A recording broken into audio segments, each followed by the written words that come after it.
Have you ever felt alone, even when you are surrounded by people? Not the kind of alone that comes from being in an empty room, but the kind that visits you in the middle of a crowded gathering, in the middle of a conversation that should feel connecting, in the middle of a life that from the outside looks full and fortunate and fine. The kind of alone that does not announce itself with dramatic circumstances, but simply settles quietly, like a thin fog that finds its way into a room without your noticing, and suddenly you are sitting there, among all the noise and all the warmth and all the human presence, and something inside you is very, very far away. If you know that feeling, if there is something in those words that lands somewhere specific in your chest, then this conversation is for you, and I want you to stay with it, because what we are going to explore together today goes much deeper than the surface conversation about loneliness. We are going to go all the way down to the root of it, all the way to the place where loneliness is actually made, where it is generated, where it lives. And in doing that, in truly understanding what loneliness actually is and where it actually comes from, something begins to shift, something that cannot be unshifted. Welcome to the channel, Thoughts of Alan Watts. And if something in what you have just heard already feels close to home, take a quiet moment to like this video, to subscribe, and to share whatever is arising in you in the comments below. Because you are not the only one sitting with this, and sometimes just knowing that is the first thread of something that might loosen the grip. Now let us begin properly, not with a definition, not with a list of causes or a set of strategies, but with a question, a genuinely open question that most people have never actually asked about their own loneliness. What if the loneliness you feel is not telling you that something is missing, but that something is being misunderstood? What if the ache, the particular hollow quality of that feeling, is not evidence of a gap in your life that needs to be filled, but evidence of a misperception in your mind that needs to be seen clearly, not corrected or fixed, but genuinely, honestly, quietly seen? Because Alan Watts spent decades circling this exact territory, talking to hundreds of thousands of people across multiple continents, people of wildly different backgrounds and circumstances and beliefs. And again, he noticed the same thing. The loneliness that people carried was not primarily a social problem. It was not primarily about having too few friends, or living in the wrong place, or being misunderstood by the wrong people. It was a philosophical problem, a problem rooted in a set of assumptions about what a person is, about where they begin and where they end, about what separates the inside of a life from the outside of it. Assumptions so fundamental and so thoroughly taken for granted that most people never even recognize them as assumptions at all. They just feel like reality. They feel like simply how things are. You are in here, the world is out there, and the gap between them is called your life. But here is the strange part. That gap, the felt distance between self and world, between you and everyone around you, between the inner life you are living and the outer world you are navigating. That gap is not an objective fact of the universe. It is a construction, a very sophisticated, very convincing, very deeply habituated construction, built from language and thought and the particular stories a particular culture told you about what you are. And once you begin to see that it is a construction, once you begin to feel it as something the mind is doing, rather than something the universe simply contains, the loneliness begins to lose its authority, begins to lose its absolute convincingness, begins to reveal a different face entirely. But we are getting ahead of ourselves. Let us come back to the beginning. Let us come back to the feeling itself, because understanding begins with honesty, and honest understanding of loneliness begins with actually sitting with the experience of it, rather than immediately rushing toward explanations or solutions. So think for a moment about the last time the loneliness was really present, not a mild background hum, but genuinely there, with weight and texture, and that particular quality of ache that is almost impossible to accurately describe to someone who has not felt it. Can you remember the physical sensation of it, where it lives in the body? For most people, it is somewhere in the chest, a kind of hollow pressure, or sometimes a tightness, or sometimes just an absence, a place where something seems like it should be and is not, as if the body itself knows something is missing, even when the mind cannot name what it is. And notice something interesting about that. When you remember the loneliness and feel even a trace of it now, you are the one who is feeling it. There is an observer, a witness, a presence that is experiencing the loneliness, but is not itself the loneliness. And this might seem like a small or obvious observation, but it is actually one of the most important things we will explore today, because the witness and the loneliness are not the same thing, and most people have spent their lives confusing them. The loneliness is a weather pattern. The witness is the sky, and there is an enormous difference between being the sky and believing you are the weather. But let us not rush to that understanding yet. Let us earn it. Let us approach it from several different directions until it reveals itself not as a concept, but as something felt. Alan Watts used to begin many of his explorations with the question of identity, with the question of what exactly we mean when we say the word I. And this is not an abstract philosophical exercise. It is actually the most personal inquiry a human being can undertake, because everything you experience, every feeling you have, every connection you make or fail to make, every moment of loneliness and every moment of belonging, all of it is filtered through this word, I, through the particular thing you take yourself to be. And if that thing is slightly wrong, if the model is slightly off, then everything built on top of it will carry that wrongness through it, like a structural flaw carries through an entire building. So what is the I that feels lonely? What is the self that experiences separation? When you say, I am lonely, what is the I that you are referring to? Is it the body? Is it the mind? Is it the collection of memories that give you continuity through time? Is it the voice in your head that narrates your experience? Is it something underneath all of that, something prior to all of that, something that would still be present if you removed the memories and the thoughts and the body? Or would there be nothing left? Would the I disappear entirely if everything familiar about you was removed? These are not questions designed to make you feel uncertain or anxious. They are invitations to look more carefully at something you have been taking completely for granted, the very foundation of your experience of yourself. And when you look carefully, when you actually examine rather than just assume, something very interesting begins to happen.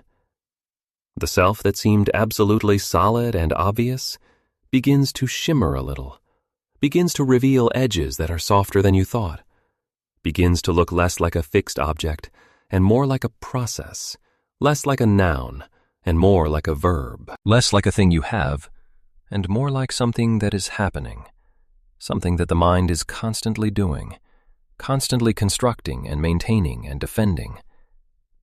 And when you see the self as a construction, as something that is being done rather than something that simply is, a whole series of questions that never had answers begin to dissolve, not because they have been answered, but because they were questions that only made sense within the framework of the fixed, separate self. And that framework is turning out to be much more negotiable than it appeared. But here is the strange part, and this is where things get truly interesting. The construction of the separate self is not a mistake or a pathology. It is not something that went wrong in your development, or in your culture, or in your personal history. It is a completely natural, and in many ways necessary phase of human development. The infant must learn to distinguish itself from its environment. The child must develop a sense of individual identity to navigate the social world. The adult must maintain a coherent sense of self to fulfill commitments and build a life. These are not trivial things, and the capacity for selfhood that makes them possible is genuinely valuable. But the problem is that this construction, This very useful and necessary construction of individual identity comes bundled with a story that goes further than the construction requires. A story that says, not just, I am a particular person with a particular history, but I am fundamentally separate. I am a consciousness sealed inside a skull, looking out at a world that is categorically other than me, and that everything outside this skull is not me, is foreign territory, is the source of both the things I need and the things I fear. And this story, this extra layer on top of the useful construction of individual identity, this is where the loneliness is built. This is where it is manufactured, not by circumstances, not by the absence of loving relationships, not by the failures of connection that life inevitably contains, but by this story of fundamental separation, this story of being a sealed self in an alien world. And until that story is examined, until it is actually looked at and questioned and tested against experience, all the relationships and all the connections and all the attempts to feel less alone will be working against a headwind that they cannot overcome. Very few people truly understand this, because it requires looking at something so basic and so familiar that the mind keeps sliding past it. The mind keeps saying, yes, I understand. I am the observer, not the loneliness. Now what do I do about it? And the answer is nothing. The answer is to just keep looking, to look more carefully, to not turn the looking into a project or a technique, but to simply allow the attention to rest on this fundamental question of what the self actually is, and to let what is true reveal itself at its own pace. Let me tell you a story, a very ordinary story, one that you might recognize from your own life. Imagine a man at a party. Let us call him simply a man at a party. He is sociable enough. He moves through the room. He holds conversations. He smiles when things are funny and responds when things are interesting. From the outside, he looks completely present, completely engaged, completely part of the warm and lively human fabric of the evening.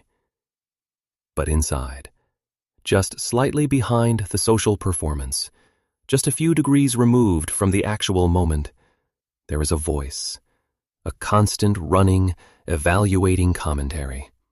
How am I coming across? Was that the right thing to say? That person seems less interested now. Am I talking too much? I should be more relaxed. Why do I always feel slightly outside of things, even when I am clearly inside of them?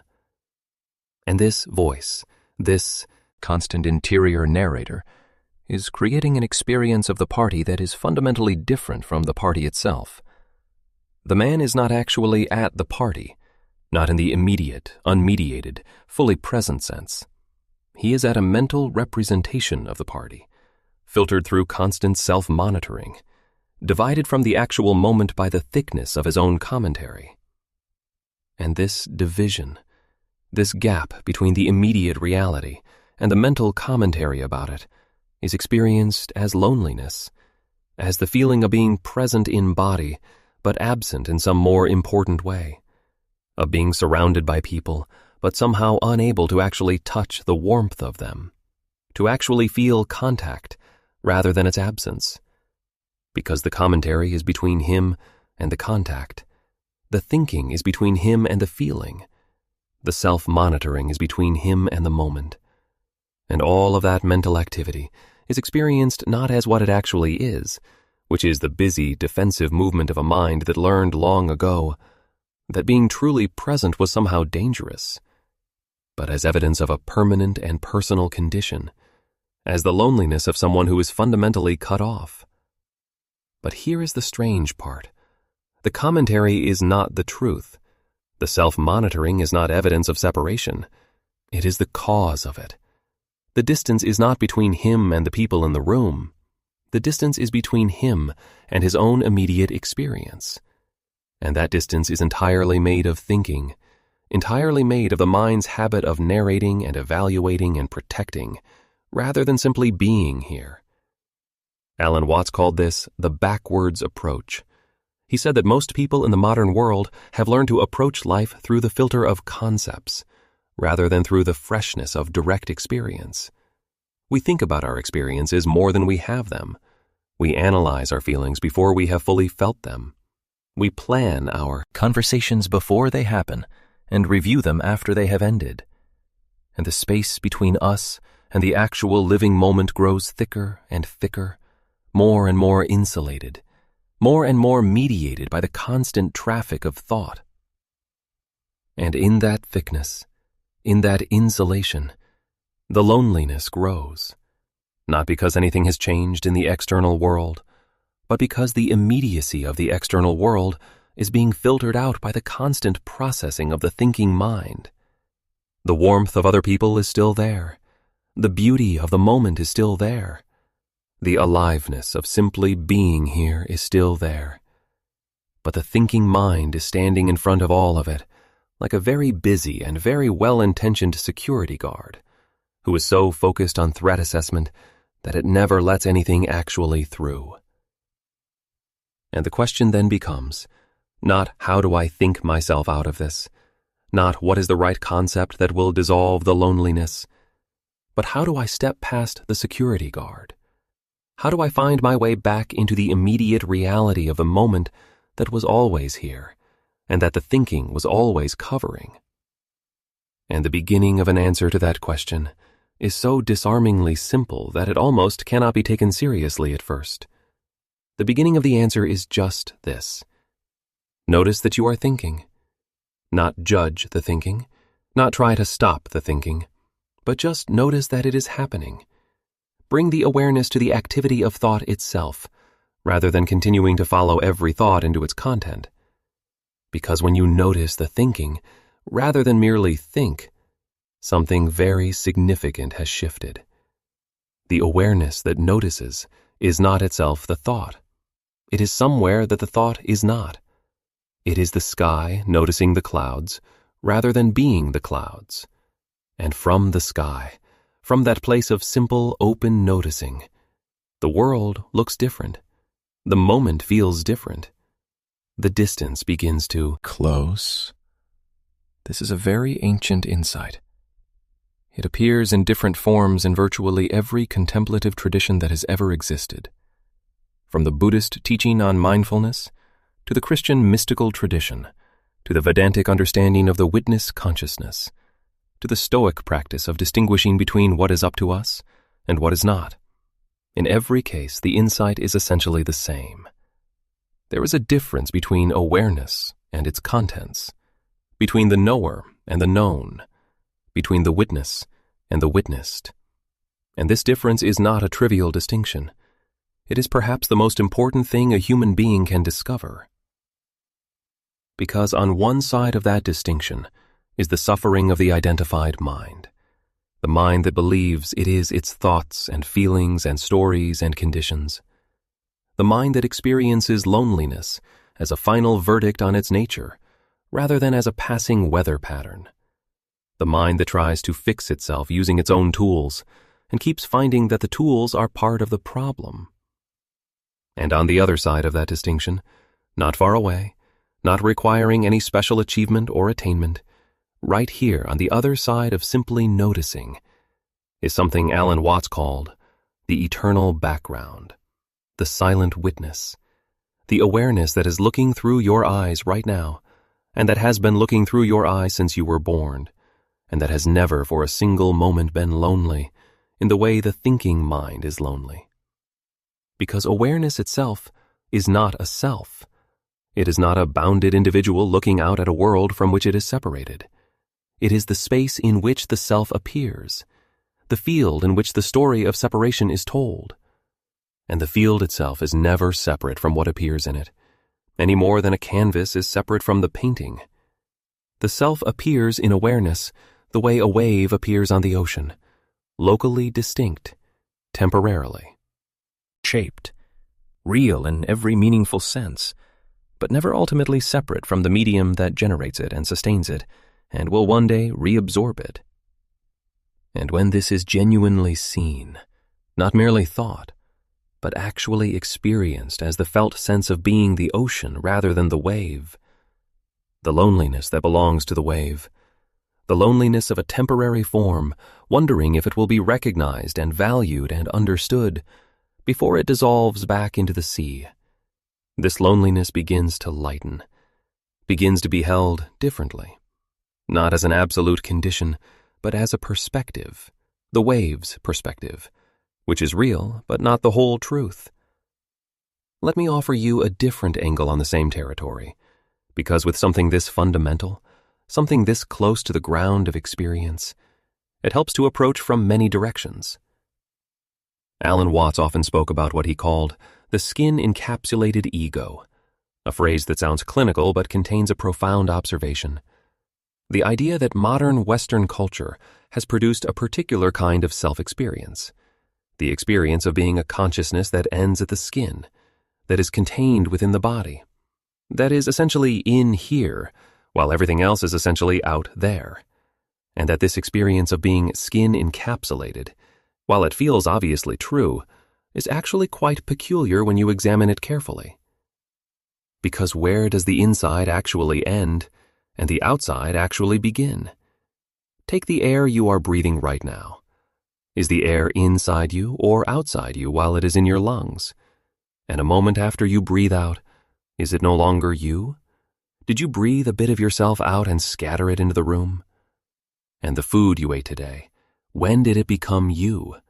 At what point in the process of digestion did something that was outside you become part of you? Is the boundary really the skin? Or is the boundary something much more porous than that? Something much more like a region of exchange than a wall of separation?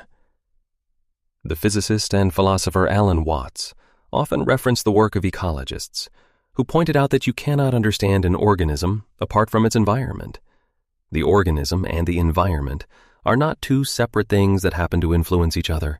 They are one system, one process. The organism is what the environment is doing in that particular local region of itself. The tree does not end at the roots.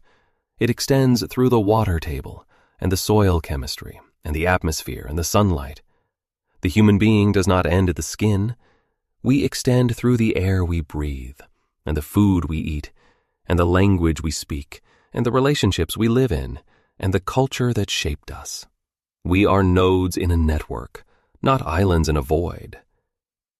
And the feeling of being an island, the persistent, gnawing, often overwhelming feeling of isolation and separateness, this is what happens when the network forgets itself, when the node loses the felt sense of its connection to the whole and begins to experience itself as a standalone entity, responsible for its own survival in a world that is fundamentally other, fundamentally alien, fundamentally indifferent to whether it lives or dies, suffers or flourishes.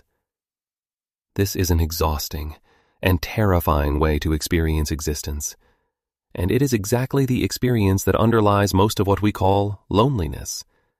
Not just the social loneliness of being without friends or intimates, but the existential loneliness of being a self in a universe that seems not to know or care that you are here, that seems to run on utterly impersonal forces toward utterly indifferent ends, while you stand at the middle of it all, alone, in the most profound possible sense, conscious and vulnerable, and certain of your own eventual ending, looking out at a vast, indifferent cosmos from inside the prison of your own skull.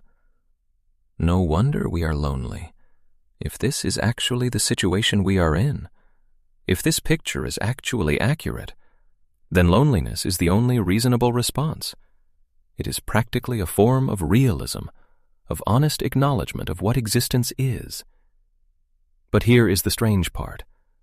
This picture, while it feels absolutely real, while it has the full force of obvious fact behind it, is not actually a description of reality.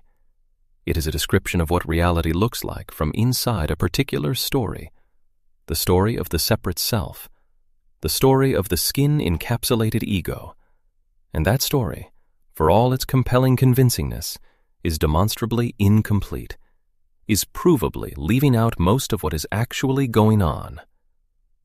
What is actually going on is that you are a process, a flowing, dynamic, interconnected process, arising from and sustained by and thoroughly embedded in an unfathomably complex web of other processes. What is actually going on is that the awareness reading these words is the same awareness that is moving through every other living thing on this planet. Not metaphorically, not poetically, but in the sense that consciousness is one field expressing itself in multiple local forms.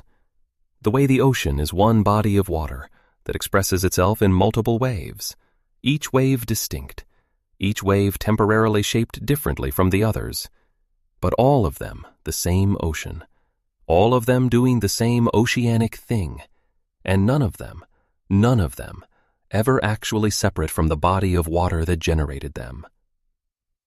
Now I want to talk about something that tends to create a particular and very painful kind of loneliness, something that does not get discussed enough, and that is the loneliness of being intelligent about your own suffering. Because there is a specific ache that belongs to people who think deeply, who reflect on their experience with a great deal of care, who can articulate exactly what they are feeling and why, who have read the books and done the therapy, and understand the patterns of their own psychology with considerable sophistication, and who still feel lonely, still feel the gap, still find that none of the understanding has actually dissolved the ache, and who begin to wonder, if understanding was supposed to help and understanding has not helped, then what? This is one of the most isolating experiences a thoughtful person can have. And Alan Watts was acutely aware of it. He encountered it constantly in the people who came to hear him speak.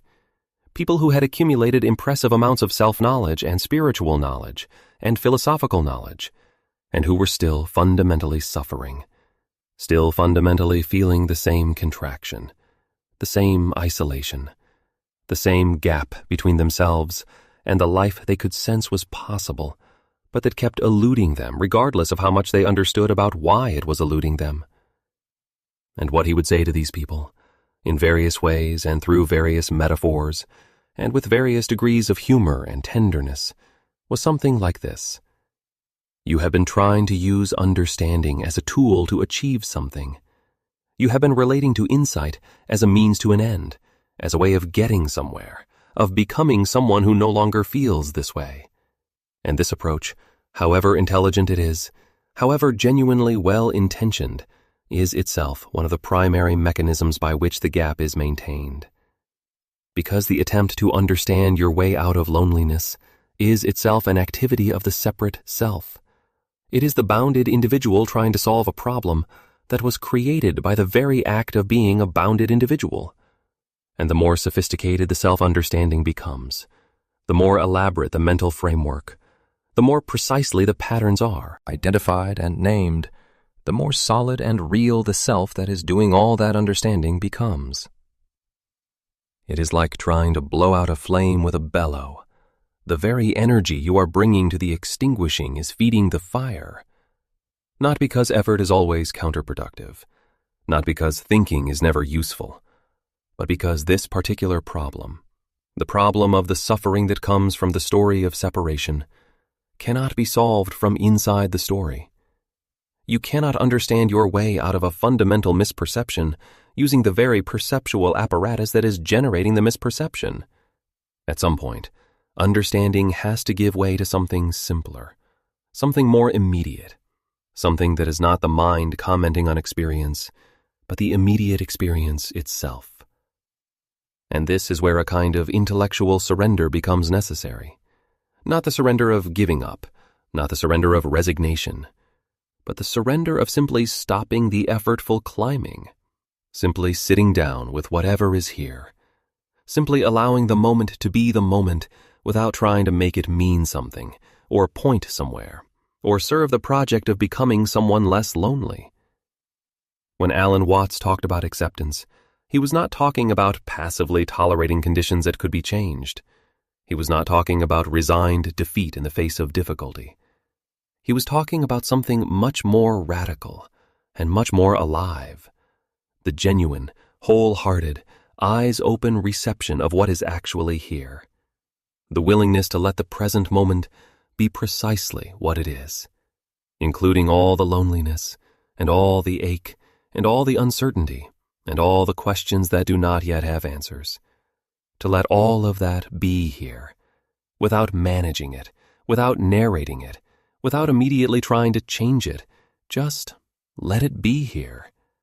And in the letting it be, discover what it actually is beneath all the stories about it. Because what loneliness actually is, when you let it be here without fighting it, when you stop moving away from it and actually turn toward it and look, is a sensation. A genuine, physical, somatic sensation that has a texture and a location and a quality. And like all sensations, it moves, it changes, it breathes. It is not static, not fixed, not permanent. Even in the moments when it feels most permanent, most absolute, most like the final shape of your life, even then, if you look carefully enough, if you stay with it closely enough, you can see it moving, you can feel its breath, you can notice that it is not the same sensation from one moment to the next, that it is always a river and never a stone. And this noticing, this simple, patient, non-judgmental noticing of the actual texture of the loneliness, rather than the story about it, is one of the most genuinely transformative things a person can do. Not because it makes the loneliness disappear, not because it achieves anything, but because it reveals the nature of the loneliness to be less solid, less final, less utterly convincing than the story had made it seem. And in that revelation, in that slight loosening of the grip, something that was sealed begins to open. And this is where everything begins to change. Let us talk about the difference between being alone and being lonely, because this is a distinction that almost never gets made clearly, and yet is absolutely crucial. Being alone is a circumstance. It is the factual state of not being in the presence of other people, and it is entirely neutral. Some people find it deeply nourishing. Some find it uncomfortable. Some find it both at different times. But it is simply a circumstance, like being inside or outside, like being in warm weather or cold. Loneliness, by contrast, is a feeling, an inner state, an experience of the self that has a particular quality of ache and absence and disconnection. And the crucial thing to understand about this feeling is that it has a very weak correlation with the circumstance. People can be profoundly alone in the circumstantial sense and experience very little loneliness. Monks in solitary retreat, writers working alone for months, naturalists deep in wilderness. Many of them report periods of such profound aliveness and connectedness that the word loneliness would feel almost laughably inappropriate. And conversely, as anyone who has ever felt the particular loneliness of being in the wrong relationship knows, you can be in the constant physical presence of another person and experience a loneliness that is more acute than anything you might feel in physical solitude. So what is loneliness actually a function of, if not of physical aloneness, if not of the presence or absence of other people? What actually generates the felt experience of isolation and disconnection? Alan Watts's answer, arrived at from multiple philosophical directions, was that loneliness is primarily a function of self-consciousness, specifically the self-consciousness of the separate ego, the experience of being a self that is aware of itself as distinct, bounded, and ultimately alone in its awareness.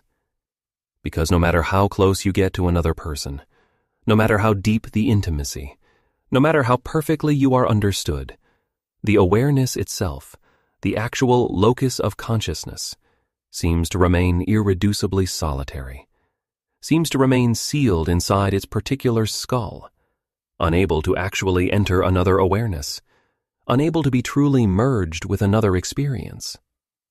And this irreducible solitariness of individual consciousness is one of the deepest sources of the loneliness that transcends circumstances, the loneliness that remains even in the best relationships, even in the most fulfilling lives, the loneliness that is not about having too few people around, but about being a consciousness that seems fundamentally alone in the universe.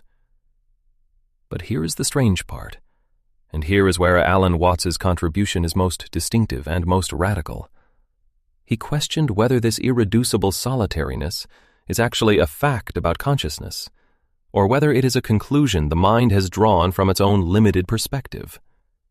He questioned whether the sealed quality of individual awareness is genuinely how consciousness works, or whether it is an artifact of the story, a feature of the model, rather than a feature of the reality. Because when you look very carefully at awareness itself, when you sit very quietly and attend to the actual quality of being aware, rather than to the contents of awareness, something interesting emerges. Awareness does not seem to have walls. It does not seem to have the sharp, clear boundaries that the story of the separate self attributes to it. It seems instead to be open, boundless, in a way that is difficult to articulate, but unmistakable when attended to carefully. It seems to extend in all directions without finding an edge, without finding a place where it clearly ends and something else begins. This is a very delicate observation, and a very personal one. It is not something that can be demonstrated objectively or proven philosophically.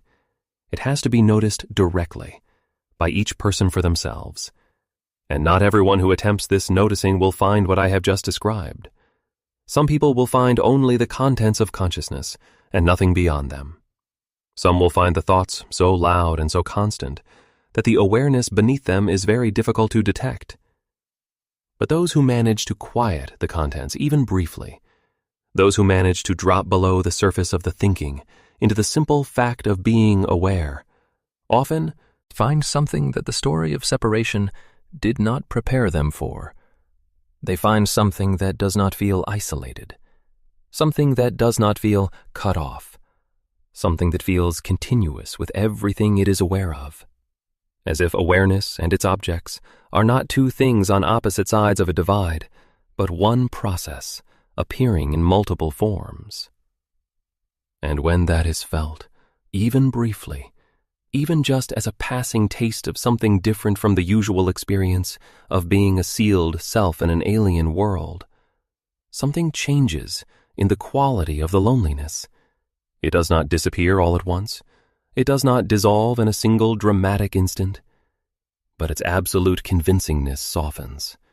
Its claim to be the final truth about your situation begins to feel less airtight. And in that softening, in that slight opening of what had seemed like a sealed container, something warmer and less frightened and less alone begins to breathe. Now let us talk about the relationship, and this is very important, between loneliness and the desperate need to understand and be understood. Because one of the most consistent features of deep loneliness is this particular hunger, this longing not just for the presence of other people, but for their genuine understanding, for the sense that someone else truly gets it, truly sees what it is like to be you, truly knows the particular quality of your inner experience without you having to perform it, or explain it, or translate it through the imperfect medium of words. And this hunger, this longing for genuine understanding, is one of the most poignant features of human existence. There is something in it that is genuinely beautiful. It is evidence of depth, of an inner life rich enough that it yearns to be known, of a consciousness complex enough to feel the inadequacy of all the bridges it builds toward other consciousnesses. But it is also, and this is the important thing, a hunger that cannot be satisfied from the outside. Not because genuine understanding between people is impossible. It is not impossible. It happens. In rare and precious moments it really happens. But because the depth of understanding that the lonely self is actually longing for is not really about being understood by another person. It is about being understood by itself. It is the longing of a consciousness that has become estranged from its own depths, that has lost access to its own inner life beneath the layers of performance and self-monitoring and the constant management of how it is being perceived, that is crying out, not to be seen by someone else, but to see itself, to be present to its own experience without the mediation of the evaluating, managing, performing mind. And because this is what is actually happening, because the longing is actually directed inward, even when it appears to be directed outward, no amount of being understood by another person will permanently satisfy it. They understand you. You feel the warmth of it for a moment. You feel less alone for a moment. And then the loneliness comes back, because the person who understood you is not you, and the gap between you and yourself has not closed, has not been examined, has not even been recognized as the actual location of the ache. This is why Alan Watts so consistently brought the conversation back to the relationship between a person and their own inner life. Not because other people do not matter, they matter enormously, but because the quality of your presence with others is always a reflection of the quality of your presence with yourself. And presence with yourself, genuine, warm, non-defensive presence with your own experience, is the thing that the lonely self has almost always lost and is almost always trying to recover through the medium of other people. Think about what it would actually feel like to be truly present to your own experience without immediately judging it or managing it or wishing it were different.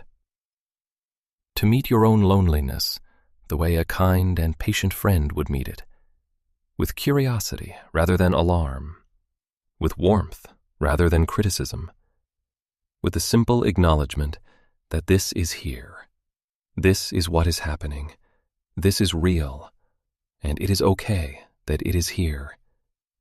Not okay in the sense of being desirable, not okay in the sense of it being what you would choose if you could choose, but okay in the sense of being allowed, of not needing to be fixed immediately, of being permitted to be exactly what it is, without the added weight of resistance and self-judgment, and the constant urgency to be somewhere other than exactly where you are.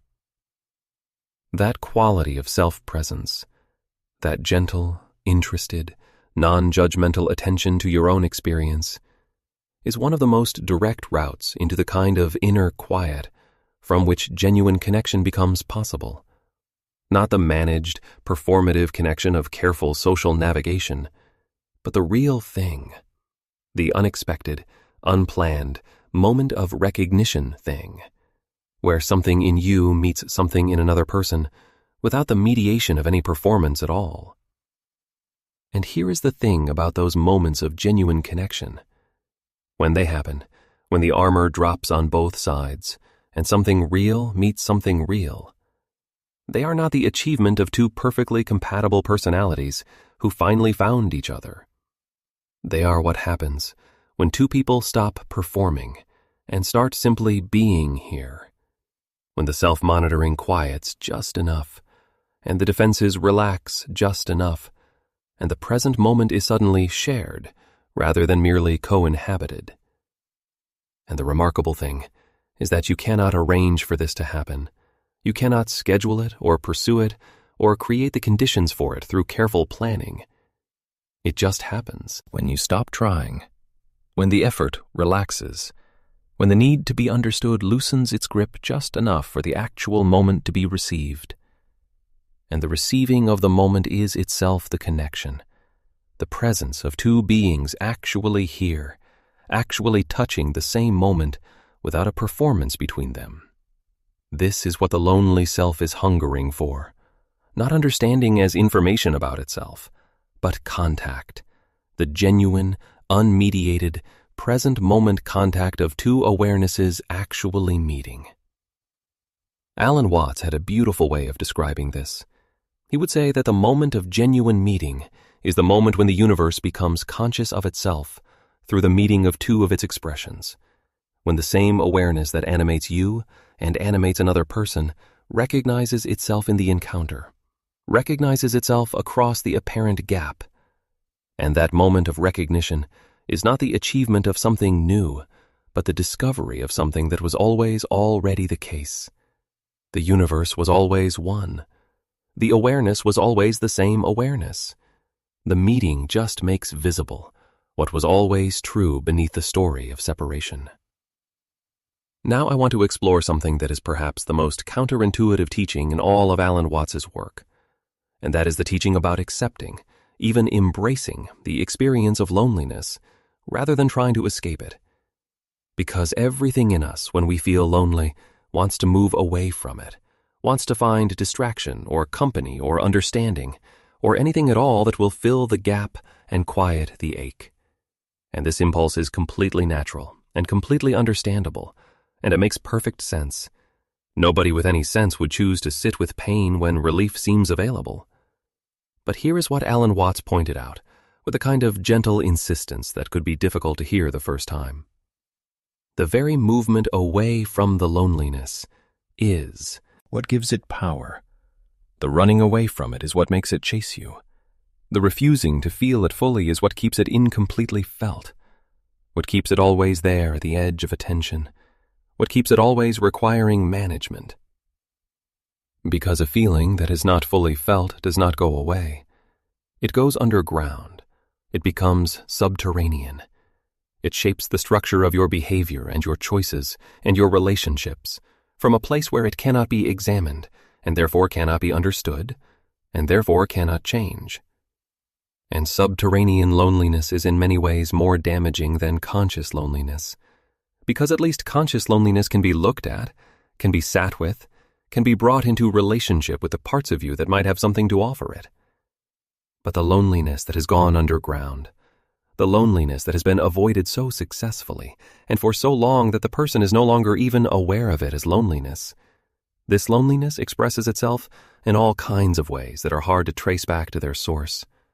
It expresses itself as a vague sense of dissatisfaction with everything, as the inability to feel genuine pleasure in the things that are supposed to bring pleasure, as the restless sensation that something important is missing without any clear sense of what it is, as the need to fill silence with noise, to fill space with activity, to fill the ache with food or substances or the blue light of screens, as the strange exhaustion that comes not from doing too much, but from never quite resting, never quite arriving, never quite being fully here, because here is where the loneliness lives, and the loneliness has been designated as unacceptable. Alan Watts used to say that the price of avoiding pain is the inability to feel joy, that the same mechanism that keeps the difficult feelings at arm's length also keeps the beautiful feelings at the same distance, that you cannot selectively numb, that consciousness is not modular in that way, that the person who has spent years successfully not feeling the loneliness has also spent those same years only partially feeling the love, only partially feeling the beauty of an afternoon, only partially experiencing the aliveness of the present moment, because the same guard that was keeping the loneliness out was also keeping everything else slightly muted, slightly less than fully real. And when this is understood, when the cost of the avoidance becomes clear, a different possibility opens, the possibility of actually turning toward the loneliness, of actually sitting with it, of actually allowing it to be felt fully, rather than managed carefully. Not because this is pleasant, it is not always pleasant. Not because it is comfortable, it rarely is, but because it is real, because it is what is actually happening beneath all the management, and because there is a freedom on the other side of fully feeling something that cannot be reached by any amount of successfully not feeling it. And what tends to happen when people actually do this, when they actually turn toward the loneliness rather than away from it, is not what they were afraid of. The loneliness does not devour them. It does not expand into something unmanageable. It does not prove itself to be the absolute and permanent condition they feared it was. Instead, when it is actually met with genuine openness rather than fearful avoidance, it begins to soften, to change shape, to reveal something underneath it that was not accessible while the avoidance was happening, something that feels less like isolation and more like quiet. The particular quality of quiet that a room has when you stop fighting the silence and simply let it be silence. And in that quiet, in that quality of presence that follows the dropping of resistance, Something that Alan Watts called the wisdom of the body begins to speak, not in words, not in thoughts, but in the felt sense of simply being here, of being a living creature, of being warm and breathing and aware, of being, however temporarily and provisionally, part of a great improbable miracle of consciousness that has somehow arisen in this universe.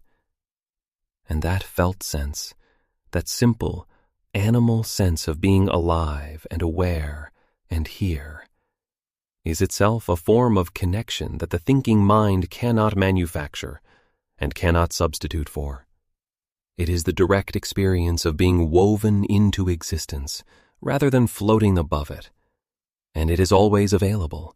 It is always here, waiting beneath the noise of the managing and the planning and the narrating and the evaluating. Waiting, as Alan Watts would say, with infinite patience, because it has nowhere else to be. Let us talk now about something that is both very simple and very difficult, and that is the question of what it means to genuinely love another person. Because the loneliness that people feel in their relationships, the loneliness of being in the presence of someone you love and still feeling somehow not quite reached, this loneliness has a great deal to teach us about what love actually is and what it actually requires. Most of what we call love in the early stages of a relationship is a very particular kind of experience, the experience of recognition, of feeling seen, of finding in another person a reflection of something in yourself that had not previously been reflected. And this experience of recognition is genuinely beautiful and genuinely moving, and it generates real warmth and real joy. But it is not yet what Alan Watts meant by love in the deeper sense, because it is still essentially a self-referring experience. It is still essentially about what this person does for me, how this person makes me feel, how this person confirms the parts of me that I value and need to have confirmed. Real love, the kind that goes deeper than mutual recognition and confirmed self-images. Real love requires something that feels paradoxical at first. It requires the willingness to see the other person as genuinely other, genuinely different from you, genuinely irreducible to your understanding of them, and to love that otherness rather than trying to overcome it, to love the fact that this person is not you, will never fully be accessible to you, will always in some sense remain mysterious and opaque and slightly surprising, and to find in that irreducible otherness not a frustrating limit on intimacy, but the very thing that makes genuine intimacy possible. Because if the other person is not genuinely other, if they are just a reflection of yourself, a projection of your needs and your needs for recognition, and your story about what love is, and what you deserve, and what you are missing, then what you are in relationship with is not really them. It is a story about them. And the loneliness of being in relationship with a story rather than a person is more acute than almost any other kind of loneliness, because it has the form of connection without its substance. It looks like intimacy from the outside and feels like isolation from the inside. Genuine love requires the willingness to be surprised by another person, to be changed by them, to let them be different from what you expected and different from what you needed and different from what the story said they were going to be. And this requires a particular quality of inner groundedness, a particular degree of being at home in yourself, not in the narcissistic sense of being self-sufficient, but in the sense of being sufficiently present to your own experience that you do not need the other person to complete you. Do not need them to fill the gap. Do not need them to be the solution to your loneliness. And paradoxically, when you come to relationship from that groundedness, when you come to it full rather than empty, offering rather than needing something, the quality of connection that becomes possible is so much more real and so much more sustaining than anything that comes from the desperate reaching of lonely self toward lonely self. Because it is not two incomplete people trying to complete each other. It is two complete people choosing to share their completeness. And the beauty of that sharing is not the relief of lack, but the gift of abundance. Alan Watts used to say that you can only be as close to another person as you are to yourself. And this is one of those observations that sounds simple and then slowly reveals itself to be enormous. Because what it means is that the quality of your presence with others is always a downstream effect of the quality of your presence with yourself. That the intimacy you are capable of with another person is bounded by the intimacy you have been willing to have with your own experience. That you cannot offer genuine meeting to someone else when you are not genuinely meeting yourself. And so the work of loneliness, the real work, the deep work, is always in some sense the work of coming home to yourself, of finding the quality of open, non-defensive, genuinely interested presence with your own inner life that allows you to then bring that same quality to your encounters with others. Of learning to be a good companion to your own experience before asking anyone else to be a good companion to it for you. This is not a selfish project. It is not navel-gazing. It is not the substitution of spiritual self-improvement for genuine engagement with the world. It is the foundation on which everything else rests. Because the person who is genuinely present to themselves, genuinely available to their own experience, genuinely at home in the territory of their own inner life, this person walks through the world differently. They are more here, more available, more genuinely in contact with whatever they encounter, and other people feel this, can sense it without being able to name it. The quality of being genuinely met by someone who is genuinely present is one of the most nourishing experiences available to a human being, and it comes from nowhere else but from the groundedness that is the fruit of genuine self-presence. Now I want to sit with something for a moment, something that might feel difficult, something that the philosophical framing can sometimes bypass too quickly, and that is the genuine grief of loneliness. The way it can feel when it is at its most acute and most personal.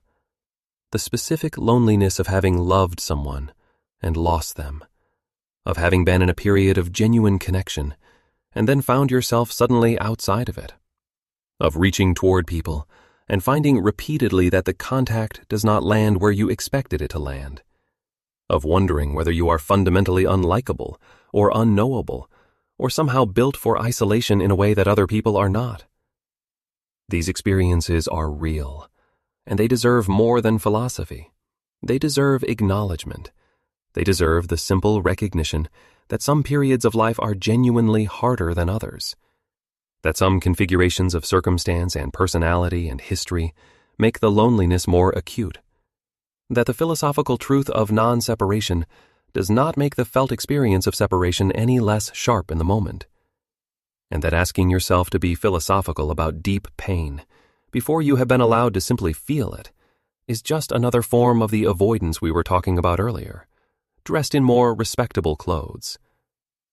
So, I want to say clearly, if the loneliness is acute right now, if it is not a background hum, but a sharp and pressing present reality, then let it be that. Let it be exactly as sharp and as pressing as it actually is. Do not immediately try to philosophize it away or reframe it into something more manageable. Just let it be here, in all its sharpness, in all its specific and personal weight. And know that it being here does not mean it will always be here with this degree of intensity. That the intensity is real, but not permanent. And that even now, even in the sharpest version of it, there is something in you that is larger than it. Something that has been here before the loneliness and will be here after it.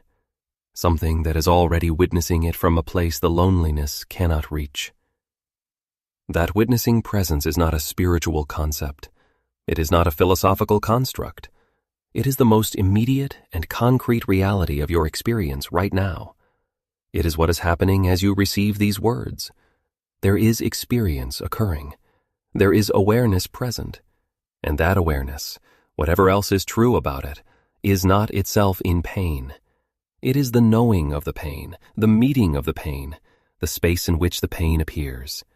And space, by its nature, is never wounded by what moves through it. And knowing this, feeling this even slightly, does not make the pain smaller, or the grief less real, or the loneliness less sharp. But it gives you somewhere to stand, while the pain is doing what pain does. It gives you a ground that is not swept away by the weather. It gives you the sky's perspective on the cloud of the moment, which is not indifference, not detachment, but the particular kind of presence that can be with difficult things without being destroyed by them. The kind of presence that grief counselors call holding space, but that in its deepest form is not something you do for someone else, but something you discover you already are. Let me tell you about something that happens in the hours between 2 and 4 in the morning. Because almost everyone who has sat with deep loneliness knows these hours, knows the particular quality they have. In the hours between 2 and 4 in the morning, when the normal noise of the day has fully subsided and the new noise of the day has not yet begun, when the distractions are unavailable and the social masks are off and the performing self has finally relaxed into something more honest. In these hours, the loneliness often speaks most clearly, not because it grows stronger in the dark, but because the quiet grows strong enough that it can finally be heard above the noise that had been covering it. And what it says in these hours is often the truest thing it ever says.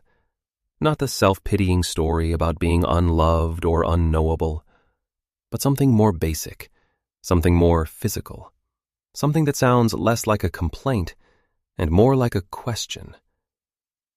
The question of what all this is for. The question of whether the way you have been living is actually the way you want to be living. The question of whether the connections you are maintaining are genuinely nourishing or genuinely demanding. The question of whether you have been honest about what you actually need, whether you have been present to your own life or merely managing it. And these questions, however uncomfortable they are in the small hours of the morning, are not the enemy. They are the loneliness doing its most important work. They are the ache pointing toward something that needed to be examined, the silence creating enough space for something true to surface. Because loneliness is not just suffering, it is also information. It is not just pain, it is also clarity, and the particular clarity that deep loneliness brings, the clarity of what matters and what doesn't, the clarity of who you actually are beneath the performance, the clarity of what kind of life would actually feel like home.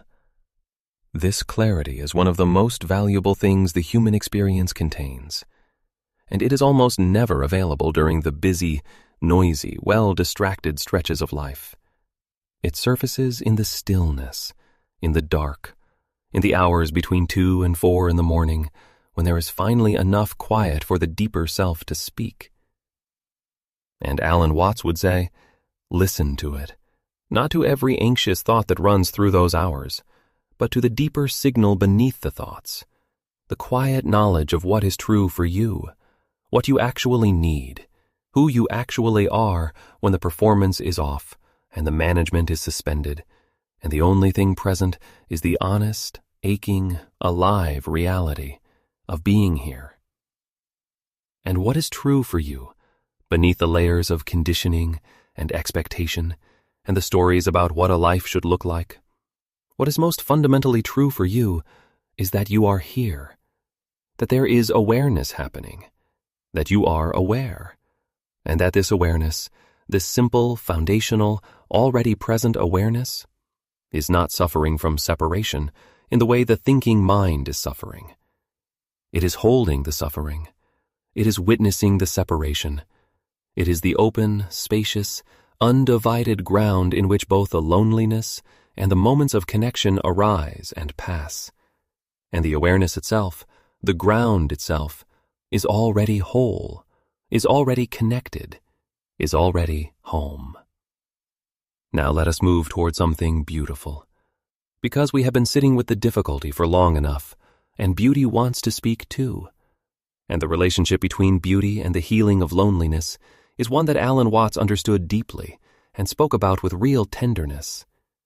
He understood that the feeling of being genuinely moved by something beautiful, genuinely stopped in your tracks by an unexpected quality of light, or a piece of music, or the expression on a face, or the sight of something wild and uncalculated happening in the ordinary world. That this experience of genuine aesthetic arrest, of being pulled out of the commentary and into the immediate reality of something beautiful, is itself a temporary dissolution of the sense of separation. When you are genuinely moved by something beautiful, there is no room for the story of the lonely, separate self. The beauty takes up all the space. The moment fills completely, and in that completeness, in that fullness that beauty creates, the loneliness has nothing to stand on, no gap to inhabit, no absence to ache in. There is only this, the particular quality of this light, this music, this face, this unexpected moment of grace in an ordinary afternoon. And you are not separate from it. You are not a lonely self looking at beauty from across a divide. You are the universe being beautiful to itself. You are the beauty and the seeing of the beauty at the same time. And this is why beauty is not a luxury, not a decoration on the surface of a life that is really about other, more serious things. Beauty is a direct route to the kind of experience that the philosophical teachings are pointing toward from a more abstract direction. Beauty is the felt sense of non-separation. Beauty is what it feels like when the story of the sealed self temporarily dissolves in the face of something so immediately present and so completely itself that the commentary cannot keep up with it. And the extraordinary thing about this is that beauty is everywhere, not just in the obviously magnificent, not just in sunsets and great art and extraordinary music, but in the texture of ordinary things fully attended to, in the play of light on a surface that no one else is noticing, in the sound of rain, in the warmth of a hand, in the particular way a conversation takes an unexpected turn, and suddenly two people are both surprised, and both laughing, and both fully here in a way they were not a moment ago. All of this is beauty. All of this is the universe showing itself to itself. And all of it is available to the quality of attention that has stopped trying to manage and has started simply receiving, that has stepped back from the narrating and stepped into the actual, that has, even briefly, let the self with all its loneliness step aside and allowed the moment to be simply what it is. And the more you practice this, the more you allow yourself to be genuinely moved by the ordinary beauty of ordinary moments, the more frequently the sense of separation softens, the more often the loneliness loses its grip, not dramatically, not permanently, but in small, frequent, genuinely nourishing ways that accumulate over time into a different quality of experience, a quality of experience that is warmer and more immediate and less defended and less lonely, not because anything has been achieved, but because something has been relaxed, because the guard at the door of your awareness has taken occasional breaks and let the world in without vetting it first. Alan Watts used to say that the whole universe is conspiring to delight you, and you are too busy to notice. And while this sounds whimsical, while it has the quality of a fortune cookie sentiment, there is something deeply true in it. Because the moment you soften the self-consciousness enough to actually look at what is here, rather than what the commentary says is here, you discover that the immediate reality of the world is more interesting and more alive and more astonishing than any thought about it ever conveyed. The tree outside the window is more extraordinary than any thought you have ever had about trees. The face of another person is more complex and more mysterious and more beautiful than any story you have ever told about them. The simple fact of your own breathing is a more profound miracle than any philosophical concept you have ever encountered. And all of this immediate, direct, unmediated richness is available right now, in this very moment, in the ordinary reality of the present. if the attention can just rest here long enough to receive it. And in the receiving of it, in the genuine, open, wondering receiving of the immediate richness of what is actually here, the loneliness that belongs to the self that is always searching for something that is not yet here, that loneliness has nothing to work with. It requires absence to function. It requires the gap between what is and what should be.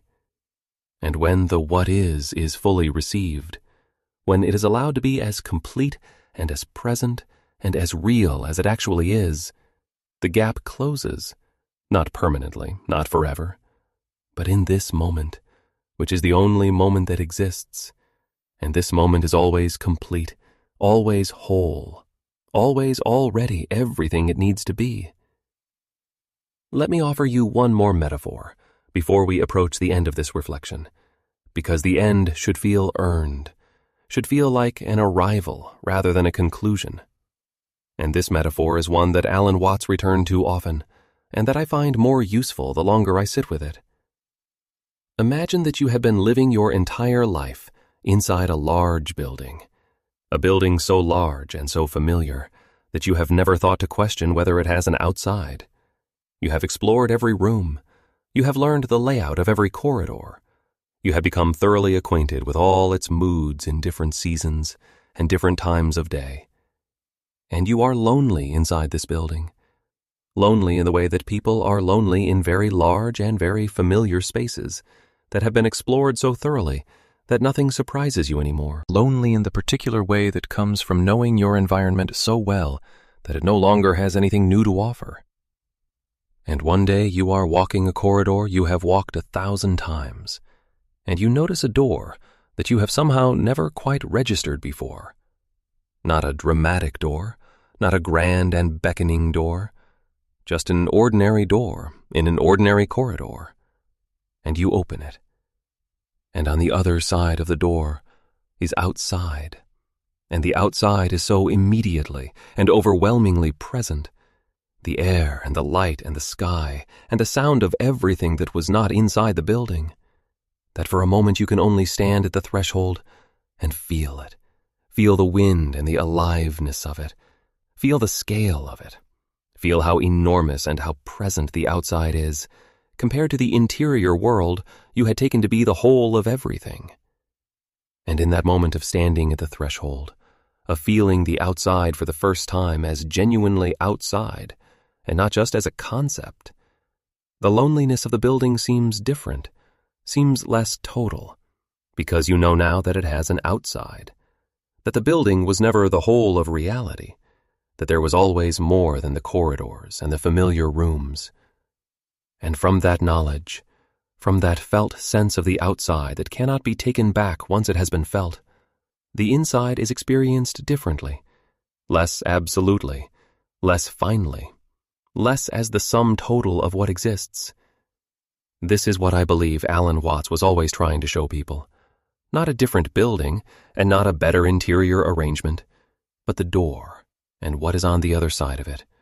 The vast, open, undivided reality that the separate self had been unwittingly walling itself away from, through nothing more than the constant busyness of its own thinking.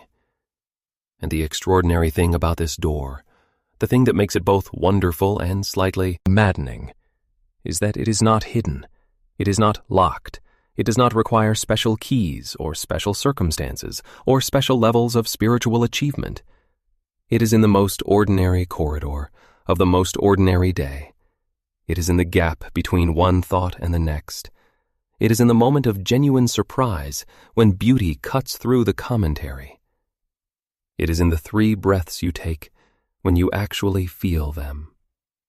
It is in the moment of meeting another person's eyes and forgetting, just for an instant, to manage the impression you are making. It is in the sudden stillness that sometimes descends in the middle of an ordinary afternoon, when nothing in particular is happening and nothing in particular is required. And you are just here, just this, just aware. These are the moments the door opens. These are the moments the outside comes through. And each time it does, each time the wall of the separate self becomes momentarily transparent, the loneliness loses a little of its absolute authority, loses a little of its claim to be the final word about who you are and what your life is and what is possible for you. And over time, with enough of these moments, with enough of these tastes of the outside, something in the interior of the self begins to change its relationship to its own walls, begins to hold them more lightly, begins to recognize them as useful constructions rather than permanent facts. And from that lighter holding, from that more provisional relationship with the story of separation, a different quality of existence becomes available, not without challenges, not without periods of genuine difficulty and genuine aching, but different in a fundamental way, warmer, more porous, more capable of genuine contact, more genuinely alive in the way that only comes from being genuinely here. We have been on a long journey together today, and I want to acknowledge that. I want to. Acknowledge the quality of attention you have brought to this, the willingness to sit with these ideas and these feelings and this territory that is not always comfortable. And I want to bring this home gently, not with a summary or a conclusion, but with something that feels more like an arrival, more like a rest. Wherever you are right now, whatever the quality of loneliness you are carrying, whatever the particular shape of the ache that brought you to this conversation, I want to say something very directly to you. You are here, and being here is not a small thing. Being here, being aware, having experience, having an inner life rich enough and deep enough that it aches with longing. This is not the evidence of a problem. It is the evidence of depth, the evidence of aliveness, the evidence of a consciousness that is genuinely engaged with the question of what it means to be human and alive and here. The loneliness you carry is not proof that you are unworthy of connection. It is proof that you know connection is possible, that something in you recognizes the warmth that is available in existence and aches for more of it. And that aching, that reaching, that refusal to settle for the managed version of a life, this is not weakness. This is one of the most honest and one of the most courageous things a person can do. Alan Watts spent his life pointing toward the door in the corridor, the opening in the wall of the separate self, the gap between thoughts where the outside comes through. Not because he had permanently passed through the door himself, he was very honest about the fact that he had not, but because he had felt the outside enough times, had stood at the threshold enough times, to know with absolute certainty that it was real, that it was there, that the loneliness of the sealed self was not the truth of what we are, but only the truth of what we have, temporarily. Taken ourselves to be, and his gift. The gift that all the philosophy and all the metaphors and all the beautiful, strange conversations were really always in service of, was not a solution to the problem of loneliness, but the revelation that the problem was built on a misunderstanding, and that the misunderstanding was not a permanent feature of human experience, but a habit, a very deep and very convincing and very culturally reinforced habit of seeing the self as bounded and the world as other, and the gap between them as absolute, but still a habit, and habits can change, can loosen, can gradually reveal themselves as optional rather than inevitable. You do not have to earn the right to be here. You are already here. You do not have to achieve connection. You are already connected. Not in the sense that you have all the relationships you need, or that all your needs for understanding are met, but in the foundational sense, in the sense that matters most, in the sense that the awareness you are, the simple, immediate, already present fact of consciousness that is happening in you right now. This awareness is not separate from the awareness that is the universe. It is the universe being aware of itself in this particular local form. And the universe has never lost track of itself, has never abandoned any of the forms in which it is alive and aware and present. The loneliness is real. Let it be real. Let it be felt. Let it do whatever work it needs to do. Let it ask whatever questions it is trying to ask. And underneath the loneliness, not far away, not requiring any achievement to reach, just underneath, just in the quiet beneath the noise of the aching, there is something that has always been here and will always be here. Something that does not know loneliness because it has never been separate from anything. Something that is the ground of every experience you have ever had, the witness of every moment of suffering and every moment of beauty, the sky that holds every weather pattern that has ever moved through it. And that ground, that sky, that silent, open, endlessly patient awareness that you already are. This is home. Not a home to be found, a home to be recognized, not somewhere to arrive at, somewhere to rest in. Right here, right now, in the middle of everything you are feeling, and everything you are questioning, and everything you do not yet understand. Right here, in this breath, in this awareness, in this simple, astonishing, entirely ordinary fact that experience is happening, that there is something it is like to be here, that the universe has somehow arranged itself in such a way that consciousness is possible, that you are possible, that this moment is possible.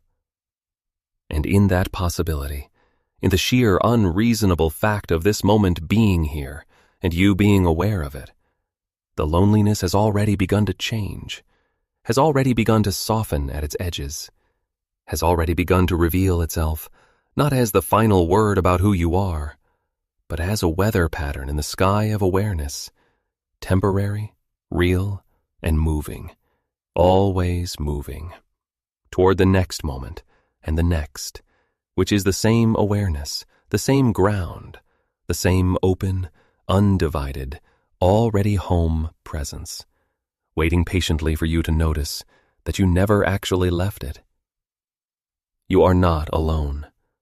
You have never been alone. And the part of you that knows this, even when the loneliness is loudest, that part is the truest thing about you. Rest in it, just for a moment, just this breath, just here, just now, just this, and all is well.